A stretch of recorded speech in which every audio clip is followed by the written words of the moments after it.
Here are a few examples of solving log and exponential equations. The first part, we're going to solve exponential equations with a common base. The basic principle is if you have some base to some power equal to the same base to a different power, those two exponents would have to equal each other. So if we look at number 1, we have a 9 and a 27. We can rewrite both of those as 3 to some power. So we're going to try to get 3 to something equals 3 to something else, and then we can set those exponents equal to each other and solve from there. So for the 9, we can rewrite that as 3 squared, which is then raised to the 2x. 27 is 3 to the third. Then on the left side, when we raise a power to another power, we multiply the exponents. So we get 3 to the 4x. And on the right side, we just leave it 3 to the third. And now we have what we were looking for, where we can set those exponents equal to each other. The 4x would have to equal the 3. So we make a new equation, 4x equals 3. Divide both sides by 4, and x equals 3/4. In the next one, we can rewrite both sides with a base of 5. On the left side, 25 is 5 squared to the 2n plus 1. 625 is 5 to the 4th power. And then again, when we raise a power to another power on the left side, we have to multiply the exponents, but we're going to have to distribute that to both terms in 2n plus 1.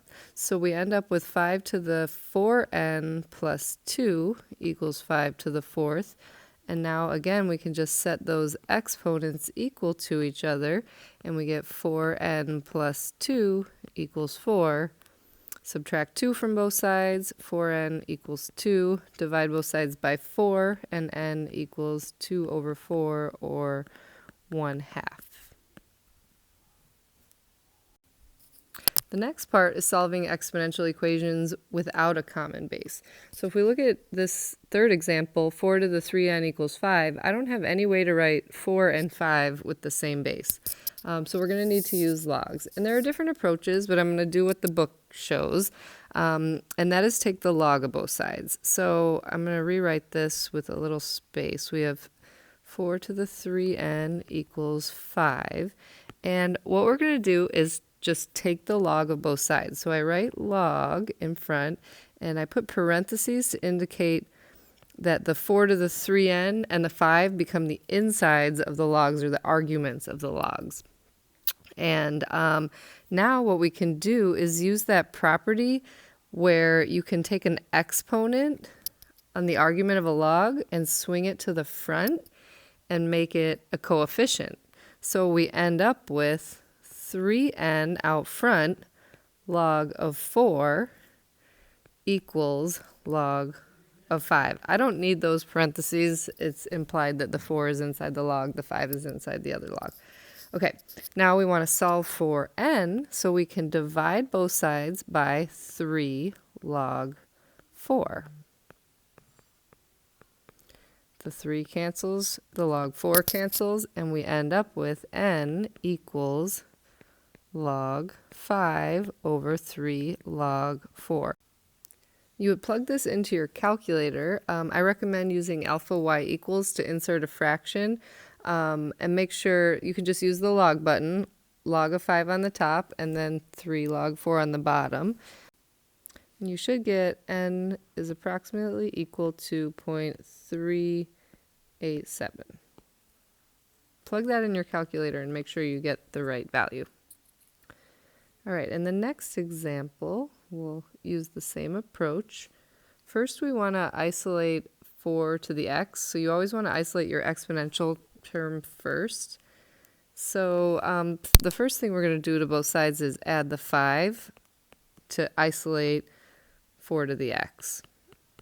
So we get 4 to the x equals 17, and then we take the log of both sides.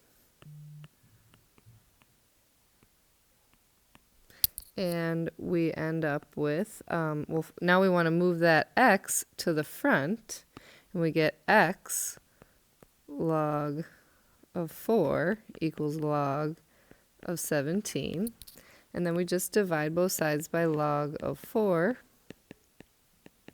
And we get x equals log of 17 over log of 4. And you plug that in your calculator, and you get about 2.044. Now, you can also apply the change of base formula. This is the same as log base 4 of 17 according to the change of base formula. That would also be an exact answer. So log 17 over log 4 or log base 4 of 17 are exact, and then 2.044 is a decimal approximation because we've rounded it. Here's an application problem. The equation y equals 281 times 1.01 to the x is a model for the population of the United States y and millions of people x years after the year 2000. Estimate when the United States population will reach 400 million people. Okay, so we've got this equation and we want to know when the population will reach 400 people, so million people. So we're going to set this equation equal to 400. It's implied that the 281 represents millions of people. That would be the initial population. And we want to know when will it reach 400 million. So we set 400 equal to 281 times 1.01 to the x. And then we're going to use the same idea that we just did. First, we need to isolate the exponential part, so I need to get rid of that 281. We're going to divide both sides by 281. And so on the left side, 400 over 281 can be reduced. I'm just going to leave it like that rather than changing it to a decimal, because if I change it to a decimal, I have to round it, and then it's not exact anymore. My 281 cancels on the right side, and I get 1.01 to the x. Now we have isolated the exponential part, the 1.01 to the x, and so we take the log of both sides. And then we swing that exponent to the front and make it a coefficient. And we end up with log of 400 over 281 equals x log of 1.01. And now we, to get x by itself, divide both sides by log of 1.01. And we end up with x is equal to log of 400 over 281 divided by log of 1.01. Now be careful when you plug that in the calculator. Make sure you use a fraction, put the fraction inside that log on the top, close the parenthesis exactly the way it's written. You get about 35.487. So estimate when the United States population will reach 400 million people. Well, this equation, x represents years after the year 2000. So if we do 2000 plus about 35 more years, we're going to get the year 2035. Okay, the last part is solving log equations. And there's various methods for this, but I'll stick again with the way the book shows it. And that is to change the log equation to exponential form. You want to make sure the log is condensed and isolated, which in this case it is. We only have one log. So what we're going to do is change it to exponential form. Now remember, when there's no base written in, it's implied that it is base 10. That's our common log. And when we change to exponential form,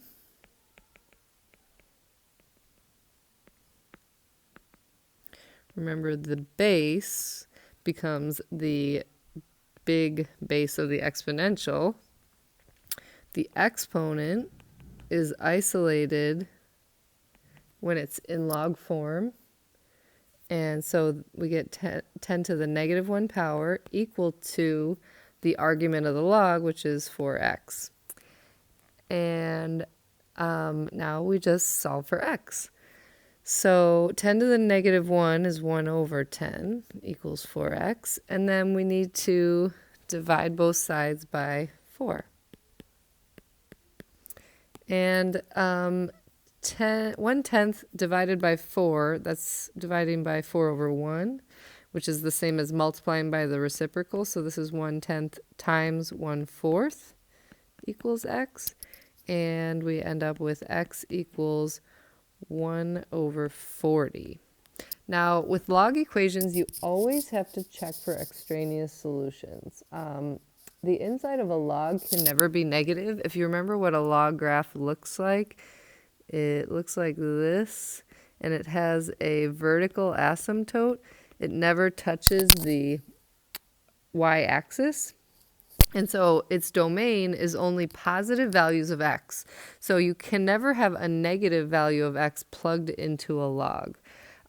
So what you want to do when you check is always make sure that the inside of the log stays positive.